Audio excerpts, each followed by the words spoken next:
Friends, welcome back to my YouTube channel. In today's video, we will understand types of operating system.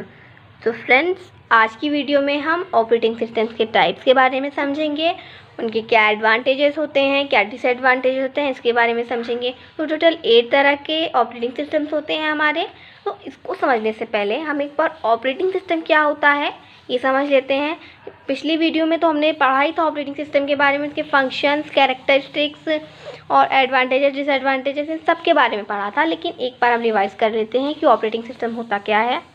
Operating system is a collection of set of programs. Operating system collection होता है programmes के set का।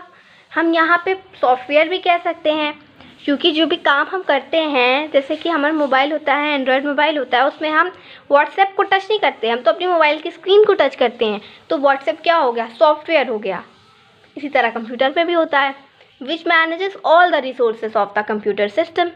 जो computer के सारे resources, यानी कि जो भी काम हम, जो भी वर्क हम कंप्यूटर में परफॉर्म करते हैं उसे कौन मैनेज करता है? ऑपरेटिंग सिस्टम मैनेज करता है। सारे वर्क जो हम भी कंप्यूटर सिस्टम में करते हैं। It is an intermediator between the user and machine. ये एक इंटरमीडिएटर की तरह काम करता है। यूज़र यानी कि जो कंप्यूटर चला रहा है, जैसे कि अगर मैं कंप्यूटर चला रही हूँ तो मैं यूज़र कहलाऊँगी, या कोई और चला रहा है वो यूज़र कहलाएगा। इंटरमीडिएटर की तरह काम करता है। अब हम समझते हैं कि इंटरमीडिएटर की तरह काम कैसे करता है। तो पहले के समय में क्या होता था कि ऑपरेटिंग सिस्टम जब नहीं था तो कंप्यूटर और यूज़र के बीच में इंटरेक्शन बिल्कुल ना के बराबर होती थी। ऐसा इसलिए होता था क्योंकि जो कंप्यूटर होता था उससे आती थी मशीन लेवल लैंग्वेज, और हम यूज़र है वो ह्यूमन है, उसे हाई लेवल लैंग्वेज आती है। तो अब दो अलग तरह की लैंग्वेज, जिन्हें अपनी दूसरी तरह की लैंग्वेज नहीं आती है, तो दोनों इंटरेक्ट कैसे करेंगे? लेकिन जब ऑपरेटिंग सिस्टम आया तो क्या हुआ कि वो यूज़र की हाई लेवल लैंग्वेज को कंप्यूटर को मशीन लेवल लैंग्वेज में कन्वर्ट करके देता था। तो कंप्यूटर आसानी से उसका आंसर दे देता था, और हमें हाई लेवल लैंग्वेज चाहिए होता है ना, तो इसलिए वापस से वो हाई लेवल लैंग्वेज में उस आंसर को कन्वर्ट करके हमें वापस दे देता था। तो ये होता है पूरा ऑपरेटिंग सिस्टम। अब हम टाइप्स ऑफ ऑपरेटिंग के सिस्टम के बारे में समझ लेते हैं अच्छे से। तो हमारा टाइप नंबर 1 है batch operating system. Type number 2 है time sharing operating system. Type number 3 है distributed operating system. Type number 4 है network operating system. Type number 5 है real time operating system. Type number 6 है multi processing operating system. Type number 7 है multitasking operating system. Type number 8 है multi programming operating system. तो अब हम सारे types के बारे में अच्छे से समझ लेते हैं। Batch operating system. The batch operating system will work to submit similar kinds of job together. In this operating system, user do not interact directly with the computer. Batch operating system work करता है जो similar तरह के task होते हैं, similar तरह की job होती है, यानी कि सिमिलर तरह के काम होते हैं, उन्हें करता है। इस ऑपरेटिंग सिस्टम में जो यूज़र है, यानी कि जो कंप्यूटर चला रहा है, वो कंप्यूटर से डायरेक्टली इंटरेक्ट नहीं करता। तो अब हम समझते हैं कि सिमिलर तरह की जॉब वो एक तरह से कैसे परफॉर्म करते हैं, सब है क्या। एक ये फिगर है, इसकी मदद से हम समझते हैं। सो यहाँ पे 5 यूज़र्स हैं जो कि कंप्यूटर चला रहे हैं, जिनके अलग अलग जॉब हैं, सबके जॉब हैं ये। अब मान लीजिए कि ये यूज़र नंबर 1 और यूज़र नंबर 3 को सेम काम करवाना है। तो कंप्यूटर क्या करेगा, यानी कि ऑपरेटिंग सिस्टम क्या करेगा, ऑपरेटर हमारा करेगा, पैच बना लेगा इन दोनों का, और फिर उसे सीपीयू को देगा, और सीपीयू हमें हमारा आंसर देगा। अब है यूज़र नंबर 2, यूज़र नंबर 4 और यूज़र नंबर 5 को सेम तरह का काम कराना है, तो उसका एक अलग बैच बन जाएगा, फिर सीपीयू उसका आंसर देगा। तो इस तरह से करता है, इसी तरह से हमारे कंप्यूटर में करता है। और ये बैच ऑपरेटिंग सिस्टम का यही काम होता है कि वो सिमिलर तरह के जॉब्स को परफॉर्म करता है। सीपीयू को अब डायरेक्टली इंटरेक्ट कैसे नहीं कर रहे हैं, हम ये समझते हैं। देखिए, हमें हमारा सीपीयू तक, यानी कि कंप्यूटर तक कब पहुंचा? पहले ऑपरेटर आया, फिर बैच बने, फिर जाके आया। तो डायरेक्टली इंटरेक्ट हम यहाँ पे नहीं कर पा रहे हैं। ये फिगर है, इसे ध्यान से समझना चाहिए और इसे ध्यान से एग्जाम बनाना चाहिए। इस फिगर से सारे नंबर मिलते हैं। अब हम इसके एडवांटेज के बारे में समझ लेते हैं। It is useful when we are working with large files which can take more time to create. ये यूज़फुल होता है जब अगर हम ज़्यादा फाइल में वर्क कर रहे हैं, ज़्यादा काम कर रहे हैं, ज़्यादा फाइल हमें बनानी है, तो ज़्यादा टाइम लगेगा उसे बनाने में। तो हम इस केस में हम बैच ऑपरेटिंग सिस्टम का यूज़ करके बना सकते हैं, हमें ईजी होगा। डिसएडवांटेज क्या है? Once the job is submitted the user didn't have any interaction, यानी कि जो भी हम काम कर रहे हैं, जो भी हमारा इनपुट था, जो भी हमारा क्वेश्चन था, हमने उसे सबमिट कर दिया है, बैच बन चुका है, तो हम दोबारा से उसे करेक्ट करके दूसरा आंसर नहीं ले सकते हैं, क्योंकि हम उसे सबमिट कर चुके हैं। दोबारा उसके बाद कोई इंटरैक्शन नहीं होगा। ये डिसएडवांटेज होता है बैच ऑपरेटिंग सिस्टम का। अब हम टाइप नंबर 2 देख लेते हैं हमारा, जो कि है time sharing operating system. Time sharing operating system. The time sharing operating system works with the time sharing concept. Time sharing operating system काम करता है टाइम शेयरिंग कॉन्सेप्ट के साथ। Hence here the CPU will provide a same time period to each and every process to complete its work as soon as possible, whether it is a long process or a short process. CPU इसमें provide करता है same time period, यानी कि same time provide करता है हर एक process को करने के लिए, चाहे वो छोटा प्रोसेस हो चाहे वो बड़ा प्रोसेस हो। अब हम इसे फिगर के मदद से समझते हैं तो हमें ज़्यादा इजी समझ में आ जाएगा। मान लीजिए ये CPU है और किसी यूज़र ने कोई टास्क परफॉर्म करने के लिए दिया है। तो जब कोई भी काम हम करते हैं ना, कंप्यूटर में कोई भी इनपुट अपना देते हैं तो कई प्रोसेसेस में जाके होता है। प्रोसेस 1 होता है, फिर प्रोसेस 2 होता है, कई प्रोसेसेस होते हैं। तो CPU क्या करता है ना कि अलग अलग प्रोसेस को डिवाइड कर देता है। तो जो प्रोसेस 1 है सबको 10 से 10 सेकेंड इनफ टाइम, मान लीजिए 10 सेकेंड दिया है तो सबको 10 सेकेंड मिलेंगे। लेकिन अगर मान लीजिए इसने 2 सेकेंड में अपना कंप्लीट कर लिया है तो बाकी के 8 सेकेंड जो हुए वो इन सब को मिल जाएंगे, आधे आधे बांट देंगे। तो इस तरह से CPU में काम होता है टाइम शेयरिंग ऑपरेटिंग सिस्टम में। तो यहाँ पे देखिए ना, टाइम शेयर हो रहा है इस वजह से। अब हम एडवांटेज देख लेते हैं। If the process of task is finished the time between the other task increases. अगर जो प्रोसेस हम कर रहे हैं टास्क का, जो टास्क में हम काम कर रहे हैं उसका प्रोसेस है, अगर वो फिनिश हो गया है तो टाइम जो है अदर टास्क का जो टाइम होगा वो इंक्रीज हो जाएगा। जैसे कि मैंने बताया कि मान लीजिए प्रोसेस 1 का टाइम था ना, इसने 2 सेकेंड में अपना काम कर लिया 10 सेकेंड की बजाय, तो 8 सेकेंड इन सब में डिवाइड हो गए। तो यही यहाँ पे लिखा है। अब हम डिसएडवांटेज पढ़ लेते हैं। Advantage, some time in the operating system there may be a problem of data communication. कभी कभी ऑपरेटिंग सिस्टम में प्रॉब्लम हो जाता है डेटा कम्युनिकेशन का, तो फिर इसमें वर्क करना थोड़ा प्रॉब्लम हो जाता है। और अगर डेटा नहीं होगा तो हम उसमें काम नहीं कर पाएंगे। जब डेटा होगा तभी काम कर पाएंगे ईजिली, वरना हमें प्रॉब्लम होगी। Type number 3 distributed operating system के बारे में समझते हैं।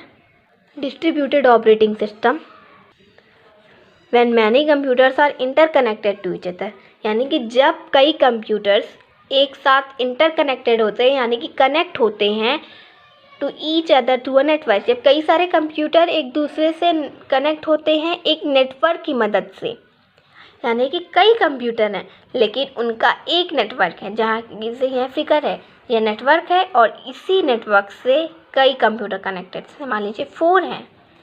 For the purpose of sharing their task, किस पर्पस से? अपने टास्क को शेयर करने के पर्पस से, यानी कि जो भी वो काम कर रहे हैं कंप्यूटर में उसे शेयर करने के पर्पस से कनेक्ट होते हैं।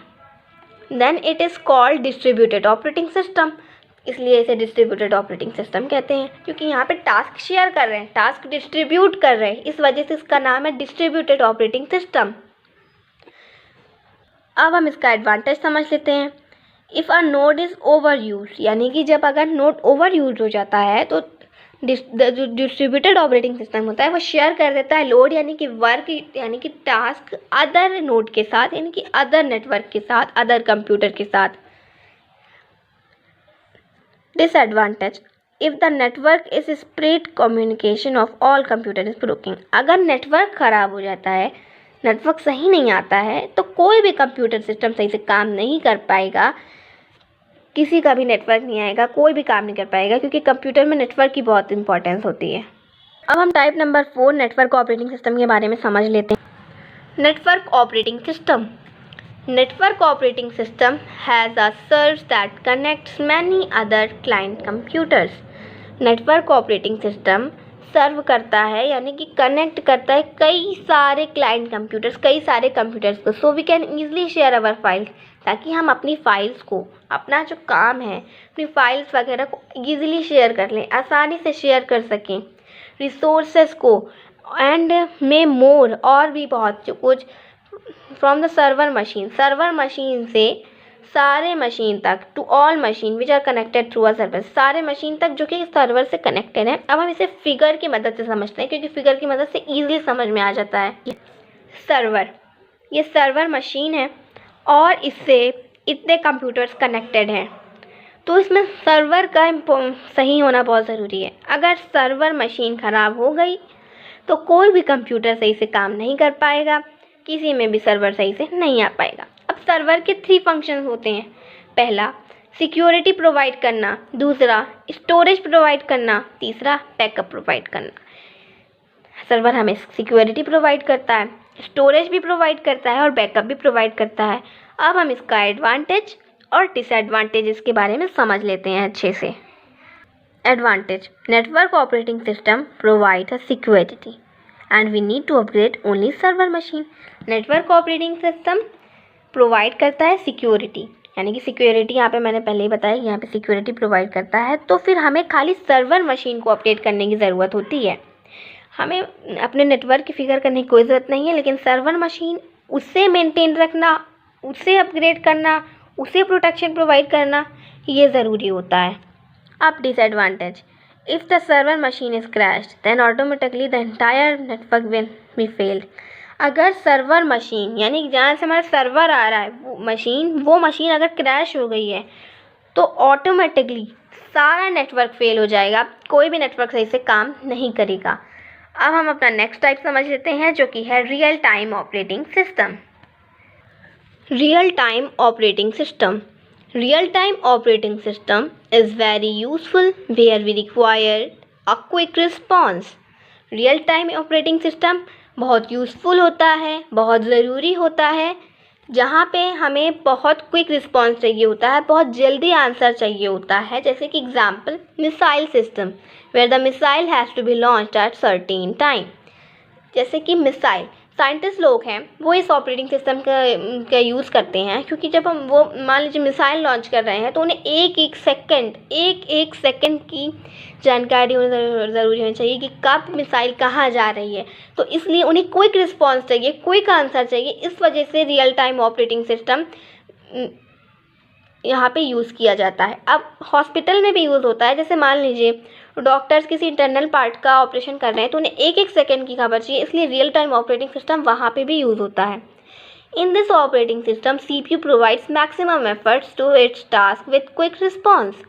इस ऑपरेटिंग सिस्टम में CPU प्रोवाइड करता है मैक्सिमम एफर्ट, यानी कि मैक्सिमम जितना एफर्ट से लगा सकता है CPU, सारा मतलब अपनी पूरी क्षमता लगा देता है उसे उस टास्क को कंप्लीट करने के लिए कि जल्दी से क्विक रिस्पॉन्स मिल जाए हमें।